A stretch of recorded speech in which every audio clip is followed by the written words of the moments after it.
بسم اللہ الرحمن الرحیم۔ السلام علیکم۔ رائس ٹی وی کی طرف سے میں ہوں عبد الباسط اور آپ دیکھ رہے ہیں رائس ٹی وی۔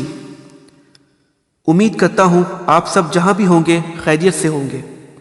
تو خواتین و حضرات، ایک بہت اہم نیوز ہے، وہ یہ کہ ملک بھر میں 18 گھنٹوں کے بعد مکمل بجلی بحال ہو گئی ہے۔ دراصل یہ معاملہ ہوا کیا اور ملک میں بجلی کیوں منقطع ہوئی، ان سب کے حوالے سے آج کی آپ کو ویڈیو میں ہم بتائیں گے۔ لیکن اس سے پہلے اگر آپ نے ابھی تک ہمارے چینل کو سبسکرائب نہیں کیا ہے تو آپ پلیز ہمارے چینل کو سبسکرائب کریں تاکہ آپ کو ہماری آنے والی ویڈیوز آسانی سے مل سکے۔ تو خواتین و حضرات، پاور ڈویژن کے ترجمان کی رپورٹ کے مطابق ملک بھر میں بجلی کے جو بریک ڈاؤن ہوا ہے، ابتدائی رپورٹ جاری کی ہے، وہ کیا کہتی ہے۔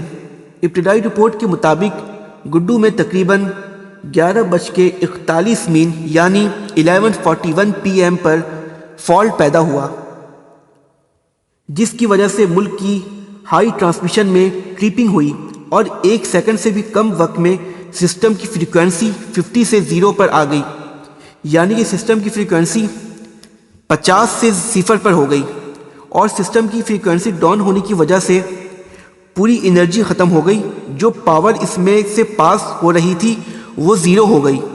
تو اس وجہ سے پورے ملک میں بجلی کا بریک ڈاؤن ہو گیا اور اس معاملے پر حکومت نے تحقیقاتی کمیٹی بھی قائم کر دی اور 7 افسران کو معطل بھی کر دیا۔ لیکن اس ویورز جب بجلی گئی اس وقت سے سوشل میڈیا کافی وہاں لوگ سرگرم ہو گئے اور کافی افواہیں پھیلانے لگے۔ اس میں سے چند افواہ یہ تھی، ایک تو یہ ہے کہ کچھ لوگوں نے سوشل میڈیا میں یہ افواہ پھیلائی کہ نصیر آباد کے علاقے بلوچ ریبلر نے اٹیک کیا ہے وہاں پر نصیر آباد میں پاور ہاؤس کو، اس وجہ سے وہاں پر بریک ڈاؤن ہو گیا ہے، بجلی منقطع ہو گئی ہے۔ اور کچھ نے کہا کہ ایئر فورس الرٹ ہو گئی ہے، کبھی کسی وقت بھی کچھ ہو سکتا ہے، اور کسی نے کہا کہ عمران خان چلے گئے ہیں، ماشاءاللہ لگ چکا ہے۔ ویورز، یہ کئی نیوز آئیں سوشل میڈیا پہ، کئی نیوز یہاں چلیں اور یہ ساری افواہیں تھیں، ایسا کچھ بھی نہیں ہوا تھا، دراصل معاملہ یہ تھا۔ تو آپ بھی ہمیں کمنٹ سیکشن میں بتائیں کہ آپ کے علاقے میں کتنے دیر تک کی بجلی گئی اور کب وہاں پر بجلی آئی۔ آپ کی جو بھی رائے آپ ہمیں بتائیں، کمنٹ سیکشن میں ان باکس کریں۔